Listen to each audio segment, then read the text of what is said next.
My name is Andrew C. McKevitt, though I go by Drew. I am the John D. Winters Endowed Professor of History at Louisiana Tech University in Ruston, Louisiana, and I live in Shreveport, Louisiana, which is the third largest city in the state, about an hour away from Ruston. Well, thank you for agreeing to speak with me. Today, we're going to be talking about your very recent book, Gun Country, Gun Capitalism, Culture, and Control in Cold War America. And if you would begin by telling us how you came to this topic and how you went about writing the book. Yeah, so I came to the topic in a pretty roundabout way. So I'm not trained as a historian of guns, and very few historians are trained specifically to write about guns, at least professional historians. Instead, I was trained to write about U.S. foreign relations history, foreign policy, that sort of thing. And so my first book had nothing to do with guns. It was about Japan and the United States in the 1970s and the 1980s. And I was especially interested in not so much diplomacy and international economic relations, but consumption and consumerism and how Americans came to consume Japanese things in the 1970s and the 1980s. So I wrote about things like cars and VCRs and cartoons, anime, that sort of thing, which had nothing to do with guns. But then I got this job here in Louisiana. I moved here in 2012. And so the origins of this really goes back a decade or more now. And when I first arrived here, I was interested in my new home's connection to the subject I had been writing about, because I was really interested in how Japan kind of manifested in local places around the United States. In Ohio, for instance, I wrote a lot about Honda arriving in central Ohio in the early 1980s. And so I was just kind of curious, like, what's the connection between Louisiana and Japan? I know almost nothing. So really it began with something as simple as like a Google search for Japan and Louisiana. And I came across the story I hadn't heard of, which was the 1992 shooting death of a 16-year-old Japanese exchange student named Yoshi Hattori. And on the one hand, this was this terrible tragedy, one of some 30,000 gun deaths in the United States that year.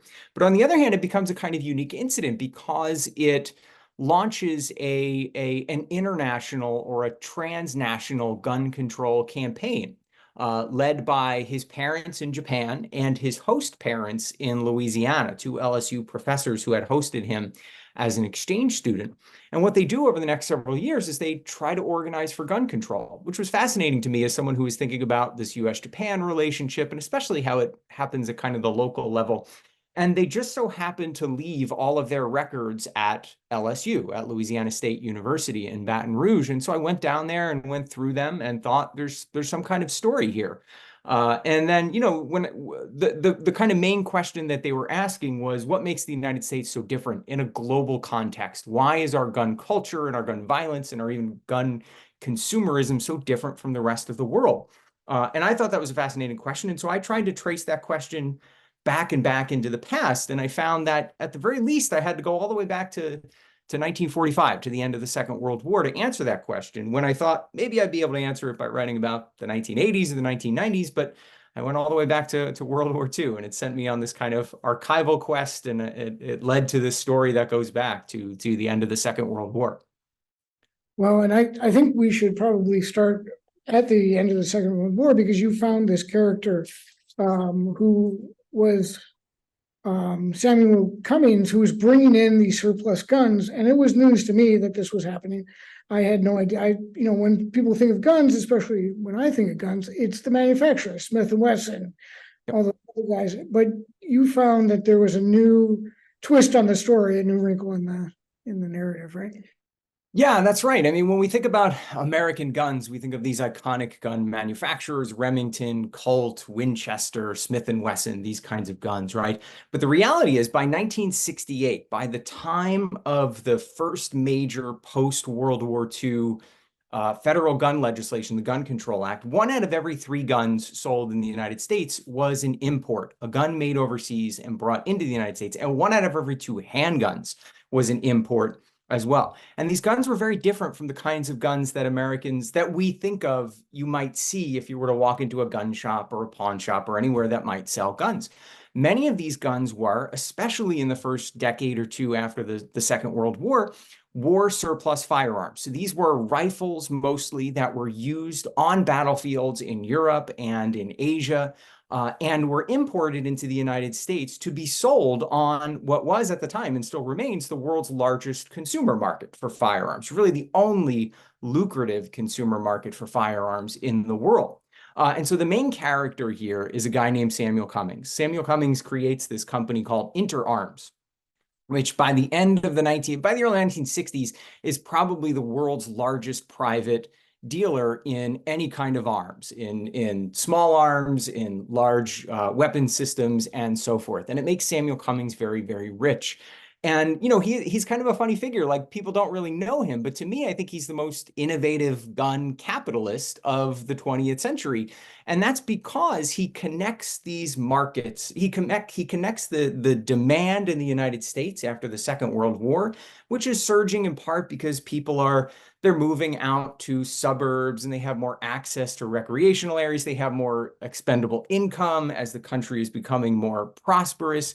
You have 13, 15 million veterans from the Second World War who are accustomed to firearms and who are interested in collecting them. There's a demand there, and Sam Cummings finds the supply in Europe. These governments in Europe that have 10 million or more firearms just simply sitting around that they don't have anything to do with because they're not going to distribute them to their populations. They're not going to sell them on their own consumer markets. They're expensive to maintain. And so Sam Cummings sees that opportunity there, and he's the guy who makes the connections. And in some cases, he's just rolling into these defense ministries with a suitcase full of cash and saying, give me all the guns you're willing to part with. And many of these countries are hundreds of thousands of guns at a time, willing to give them to Cummings, who he brings them back to the United States. He sets up this very expansive logistics network for moving guns all around the world, for cleaning them up, for the term that becomes popular at the time is sporterizing them, making them essentially taking weapons that were used on battlefields, cleaning them up, making them reasonable for sportsmen to go out in the woods and sport shooting and so forth. And he makes so much money doing this. He pops up on Americans' radars every so often as kind of this international man of mystery because, sometimes he's selling like fighter jets to dictators in Latin America, that sort of thing. But he makes most of his money just selling cheap guns to Americans. And that I think is the key word there, cheap, which is not to sort of denigrate the guns, but to say that they are very inexpensive. We're talking about guns that he would sell retail for $10 each. And that's compared to the gun that you and I think of when we think of American guns. You walk into a gun store, you see this beautiful, well-crafted hunting rifle made by Remington or something like that, which at the time might have been selling for 120, 150 bucks. For 10 bucks, you could get a firearm that you could take out into the woods that weekend and try out and maybe sort of scale up in terms of your interest in hunting and gun culture and things like that. And Cummings is the guy who does that, who creates that mass market by bringing in all of these cheap guns. And I think that's where things really take off after World War II, because the key thing here are the numbers. And we don't talk enough about the numbers, how, since the end of the Second World War, the number of guns in this country has probably increased 10 times or, 1,000%. And the number of people hasn't increased 10 times. It's only about 2.5 times as much. And I think pointing to Cummings in that moment in the aftermath of the Second World War is how we explain how we get to the gun country we are today, some 450 million guns. Well, and I was also struck by Cummings, as you said, he creates a market for these guns, but the market's also there for these guns. But that upsets the gun manufacturers as well as kind of garners the attention of our political system. And Yep. That kind of is where Dodd comes in, right? And that's where there's kind of like decade-long crusade against guns. And maybe you could talk about how Cummings and Dodd kind of are foils for each other and how they kind of created one another. Yeah, so the chief kind of architect of gun control in the 1960s is Thomas Dodd. So he's a senator from Connecticut, a Democrat from Connecticut, kind of a classic New Deal Democrat. He's a big supporter of Lyndon Johnson or of John Kennedy at first, who's actually a close friend of his, and a big supporter of Johnson's Great Society. He's a supporter of civil rights. And he's the one who's going to lead the crusade for gun control in the 1960s as the head of the Senate Juvenile Delinquency Subcommittee. which doesn't sound like it should be handling something big like gun policy. But at the time, a lot of people were thinking, and not incorrectly, that so much gun crime is committed by young people. There's a pocket there of like 15 to 24-year-old men are most likely statistically to be involved in gun crimes. And so the Juvenile Delinquency Committee jumps on this, fearing that, believing that, with some justification, that young people have too easy access to guns. Because what young people can do is they can go into a magazine and they can see advertising from somebody like Inter Arms, which runs an advertising, a retail front called Hunter's Arms or Hunter's Lodge. And they can clip out a coupon and they can claim to be someone of legal age in their state. They can send in a mail order and a money order and get a gun several weeks later. And they have evidence of this kind of thing happening. So this is one of the things that draws people like Sam Cummings to Tom Dodd's attention. But as you said, even before that, even before Congress and the politicians get involved, it's the gun manufacturers who notice first, right? Because if I'm Remington or Winchester and I want to sell as many $120, $150 rifles as I can, I'm going to notice when $10 rifles start popping up in gun stores, and I'm going to want to do something about that. And so they go to their congressional representatives in Connecticut and Massachusetts, where they're traditionally located. The gun industry is traditionally located. One of them is Senator John F. Kennedy at the time. This is 1957, 1958. And they say, you got to do something about this. And they plead, first they say it's about economic competition, that, it's unfair competition, that he's selling these cheap guns, that he's taken from these battlefields. We've got to block this economic competition. And the State Department, which has the power to do this, they kind of demur and they say, we're not going to get involved in an economic question. The gun makers then say, well, it's also about national security, because if we go out of business, who's going to make the rifles for you when the Soviets invade, and they cross the Fulda Gap or whatever in Europe. And so eventually the State Department says, you got to go to Congress and get Congress to figure this out. So John F. Kennedy actually proposes a bill in 1958 that would have banned all of these firearms from coming into the country, these war surplus rifles that had been used in the Second World War.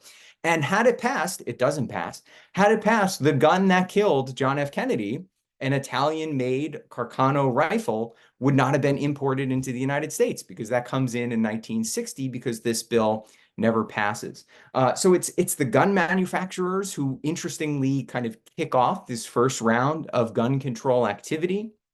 It is people like Thomas Dodd who are seeing the consumer market sort of explode in ways that they didn't know about and hadn't anticipated, because they're hearing from police chiefs who are saying, we're arresting people in these crimes and we're finding these cheap guns, and we've never seen these cheap guns anymore anywhere. We know what a Smith & Wesson is, but what is this? They'll find a gun marked with RG-14 on it or something like that. They don't know what that is. I've never seen this make before. This can't be an American company, and yet they keep turning up in all of these crime scenes. And at this moment, this is happening throughout the 1960s. There's a lot of debate about what to do about this. And Sam Cummings, he kind of sees the writing on the wall. So on the one hand, he's trying to sort of divorce himself from the worst sort of fly-by-night scammers who are buying these like super cheap handguns and selling them by the truckload. And on the other hand, he's trying to bring in as many rifles as he can, knowing that someone like Thomas Dodd is eventually going to get something passed to restrict his activities. And Dodd eventually does. By 1968, the Gun Control Act passes.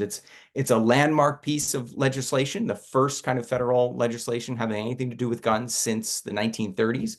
But it also is a problematic piece of legislation, in that people who wanted gun control were unhappy with it because it didn't seem to go far enough. And people who opposed gun control were unhappy with it because to them, it was a kind of slippery slope towards more government intervention, even sort of government tyranny and authoritarianism and totalitarianism. Well, and it's those competing forces of regulation and rights, I guess, that I want to kind of address next, because you do a really good job of giving an overview of how kind of grassroots movements form in both camps. Mm-hmm. But the uncontested, like the battlefield is uncontested. That's of market consumerism. Mm-hmm. And that kind of sets the stage for both camps' primary attack on the other, correct? Yeah, I think that's right. Is that it's consumerism that is really the setup here. And nobody really wants to go after consumerism. They're always thinking in terms of abstract rights and law, and they're not so often thinking about the pure kind of stockpiling of firearms. But I think it's that stockpiling that creates both the gun rights and the gun control movements that we know of today. And arguably the gun rights movement itself, the one we know of today, the sort of absolutist interpretation of the Second Amendment, the no compromise approach to gun laws and gun rights and gun regulations, that emerges out of the 1960s, out of Tom Dodd's congressional effort, out of many equivalent state efforts throughout the country, where gun rights proponents first start organizing. This is the thing that really turns them into activists, right? There's always been people in the United States who've owned guns and who've collected guns and saw guns as part of their identity. But the creation of a political identity of gun owner who will fight political battles for the defense of gun rights, that comes out of the 1960s. And it is a backlash to the gun control movement of the 1960s and people like Thomas Dodd. So we get these first kind of grassroots groups organizing for the no compromise defense of gun rights in the 1960s, 1967, 1968, as they see the gun control movement coming along. And also as they see groups like the National Rifle Association not standing up enough to the obvious end game here, which is a new kind of federal law. They see the NRA as a group that is too willing to compromise, it's too moderate, it's too invested in sportsmanship and hunting and sport shooting and so forth, and not invested enough in a no compromise defense of gun rights. And, they're coming out, these people are coming out of a cultural and political milieu that is heavily influenced by the Cold War, by anti-communism, by right-wing groups like the John Birch Society, or even more radical groups like the Minutemen, who are gathering many of these weapons of war from Europe and getting ready to fight an apocalyptic battle against communism. That's where they get this kind of no compromise mentality. And it's still the one that's with us today, I argue.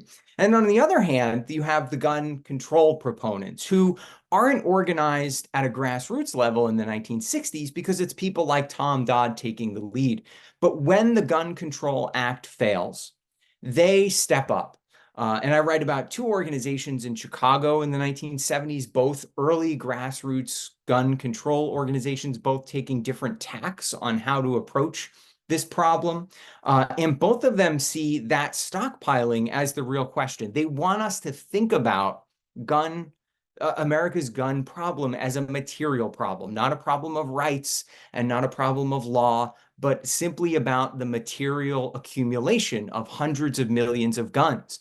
And on the one hand, as I write about in the book, there's this group led by Laura Fermi. She's the widow of Enrico Fermi of Manhattan Project fame, who starts a gun control group, who's really trying to point to really abolition about guns in the United States, civilian abolition, civilian disarmament of handguns in particular, because handguns are responsible for upwards of 75 to 80% of gun deaths each year. And she's the kind of founder of the organization that eventually becomes the Brady Campaign. Though you never see her name in any Brady literature today, she's the foundational figure there. On the other hand, there's a group of women also in Chicago, also organizing in the North Shore suburbs, who want to think about this as a material problem as well. And they're pointing to the consumer problem. And they frame their attack on the gun problem as mothers, as homemakers, as people who are responsible for keeping dangerous things out of the home. Their message, just like Laura Fermi's essentially gets watered down. Their message too, that we can control this as a consumer problem, essentially falls by the wayside, in part because Congress steps in and prevents their effort to try to have handgun bullets banned in 1974 and 1975.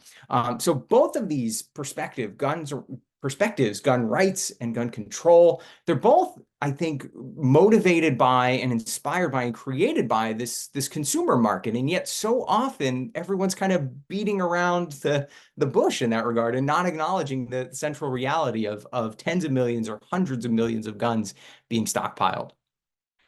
Right, because it's such a big moneymaker for so many different avenues of the economy. And in addition to government, then, lobbyists and that kind of thing, that as we've seen, I suppose. One of the things I was struck by too, when you were discussing these campaigns of the 70s, is how little, I mean, we think of the internet as being this new introduction of trolling and hate mail and this kind of gendered violence. But this was the case for these women as well, right? I mean, there was a real masculine versus feminine, and the hate mail that they received was vile and at some points rivaled what we see today, correct? Yeah, no doubt.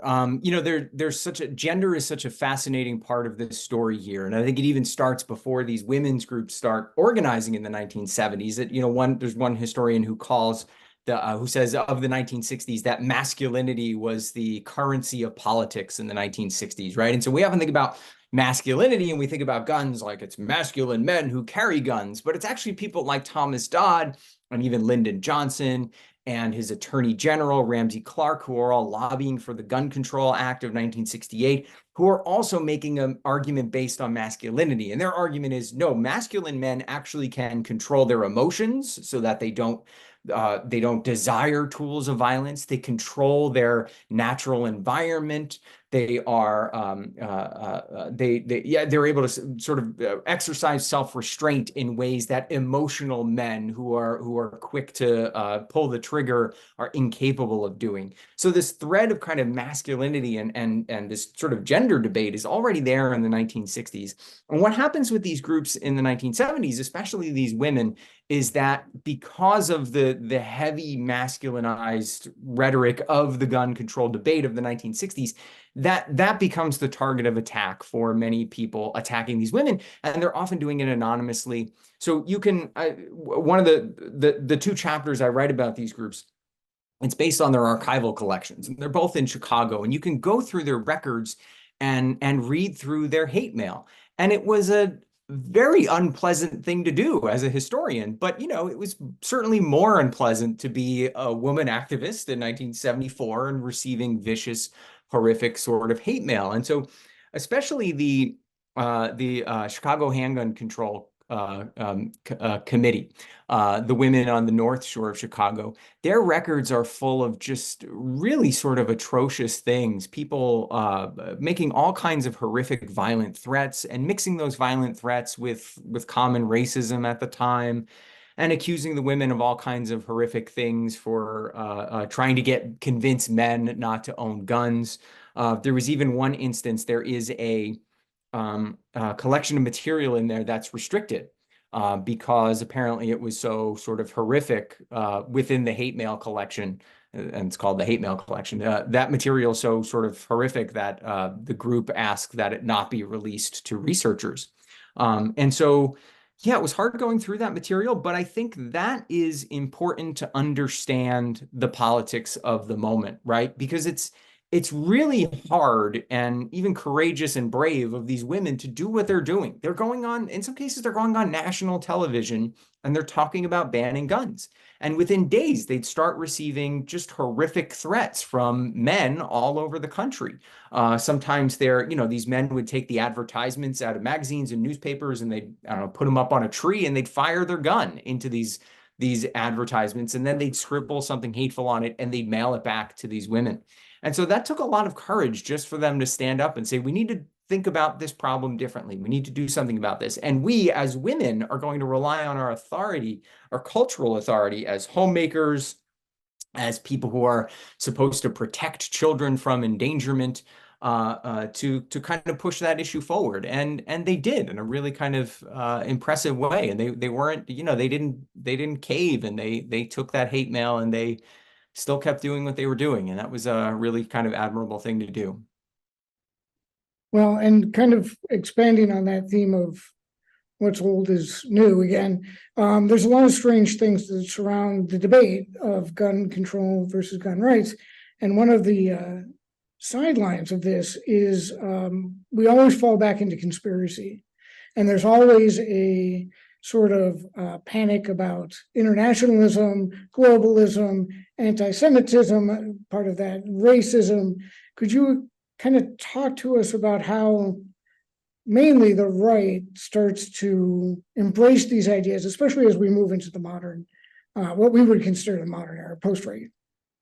Yeah, so it's sort of fascinating, right? There's a lot of writing, increasingly so, about kind of the 1970s, 1980s, leading up to what we call the militia movement in the 1990s. These are groups in mostly rural areas taking up arms, especially in the aftermath of the passage of the Brady Bill in 1993, which places all kinds of restrictions on mostly handgun purchases, and the assault weapons ban of 1994. These two laws, in many ways, inspire a radical reaction on the right that helps to create these militia groups. Because in some ways, their argument is, if the left tells us, they would say the left, or liberals tell us that the Second Amendment is about militias, that you have to be in a well-regulated militia in order to own a firearm, and that's what the Second Amendment is about. Well, we're going to put that into action, and we're going to create militias that we are going to regulate, that we're going to oversee, and we'll create all kinds of administrative structures for it, and that will fulfill the promise of the Second Amendment, especially in the aftermath of these two bills that they see as further down this slippery slope for taking away firearms. But what I found was that this rhetoric goes back probably all the way back to the 1950s. And it's linked to a lot of right-wing attacks in the 1950s on things like the United Nations, a lot of conspiracy theories that the United Nations is somehow a vehicle for essentially a new evolution of the Communist International, that this is a new vehicle for the communist takeover of the free world, that sort of thing. And when Dodd and other gun control politicians in the 1960s start talking about restrictions once again, this gets connected on the right to these development, to this idea that the United Nations and world organizations are a communist conspiracy. And what I found was sort of fascinating. There are a couple documents that just sort of disappear from history, but that come out of the early Kennedy administration. I read about this in one of the later chapters. These are two documents that propose essentially global disarmament, which sounds like a pretty radical thing, right? We're going to disarm Americans. We're going to disarm everyone all over the world.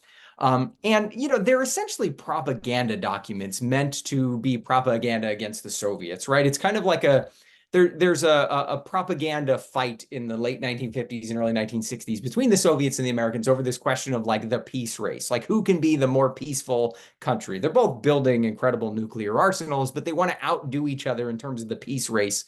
So the Kennedy administration, through this new disarmament agency, produces a couple documents that just lay out these lofty utopian plans for like how they're going to begin first nuclear disarmament, then like global disarmament, and they'll create like a peaceful world. Nobody in the Kennedy administration had any plan to implement any of this stuff. It was purely for propaganda purposes to send to the United Nations to show the Soviets that we mean peace too. But that's not how right-wing activists will pick this up. They'll see these documents and they'll say, here's the evidence that the United Nations and the Kennedy administration, the Democrats, the liberals, are planning to disarm Americans. And these State Department documents, which basically disappear from kind of mainstream history almost as soon as they're produced, they create these kind of pockets of right-wing conspiracy theories as early as 1961, 62, 63. You already see people in sort of the gun rights world or the gun kind of gun literature already talking about these things. And they pop up throughout the decades. They'll just say State Department document, I think it's 72, 77.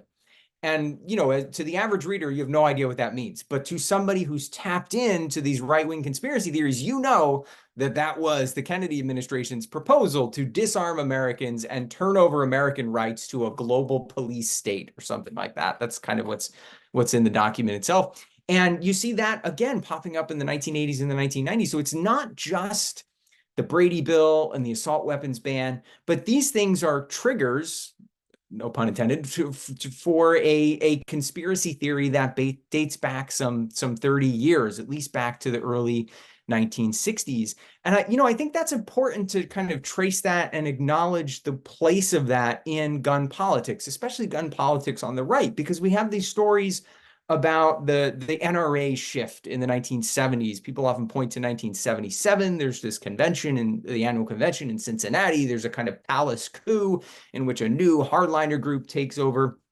And often standard histories say that's where gun rights started to take a really radical turn, because before that it was about hunting and sportsmanship and these kinds of things.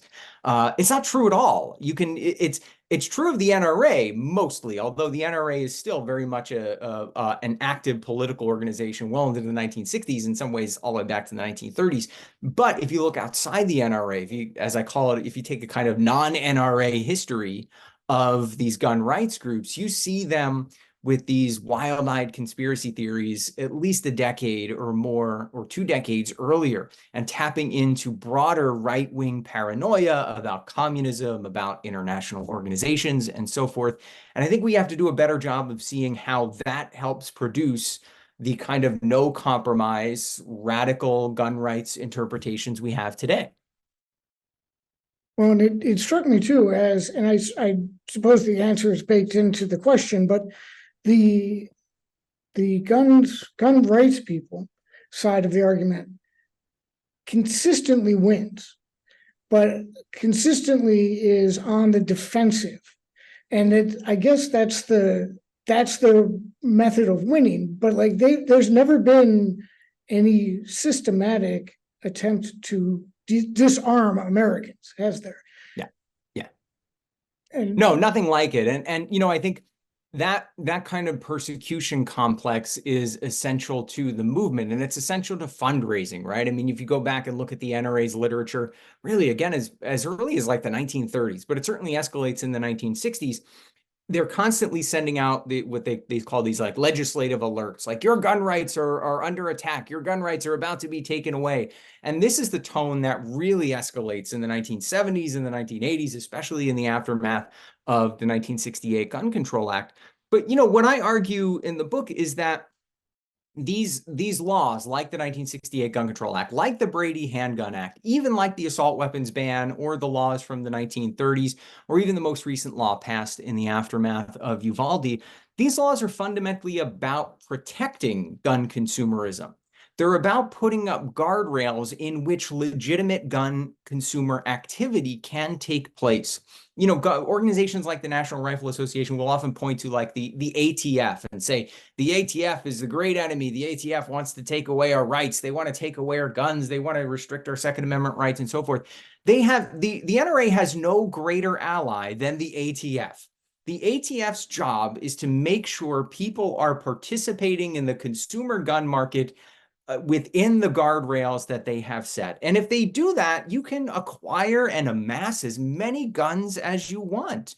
And so that's the ATF's job, is to make sure people are consuming guns within the guidelines that the ATF sets. The ATF doesn't have enough officers or money or power to take anyone's guns away in any kind of grand scale. But that's a powerful message for rallying the gun rights cause, that your rights are always under threat.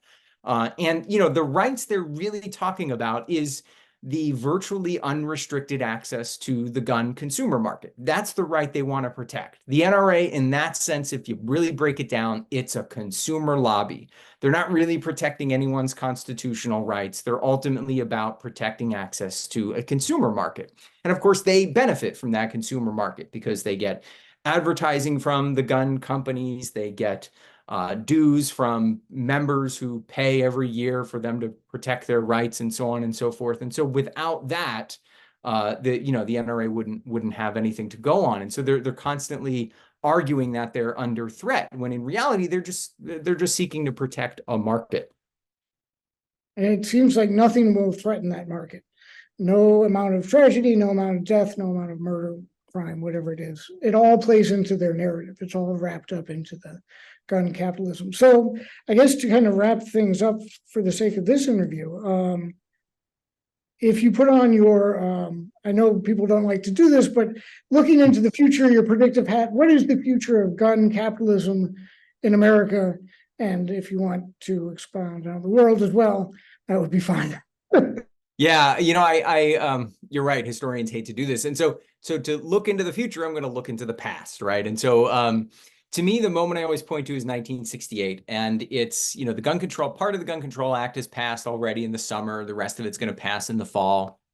And this is a moment where Americans are anxious about urban uprisings and crime and social chaos and so forth. And Martin Luther King is killed in April of 1968. Bobby Kennedy's killed in June of 1968. And right after Bobby Kennedy's killed, Lyndon Johnson appoints a commission. He loves to appoint commission. So he appoints another commission. And this commission, it comes to be called the Eisenhower Commission. It's led by Milton Eisenhower. And he tasks it with investigating the history and kind of present of American gun culture, essentially, and gun consumerism and gun rights and so forth. It's the first time the federal government does anything to investigate these things. And it's in 1968. And they put together a task force, essentially, to focus on guns, because the commission more generally is focused on violence. And they put together a task force to look into guns.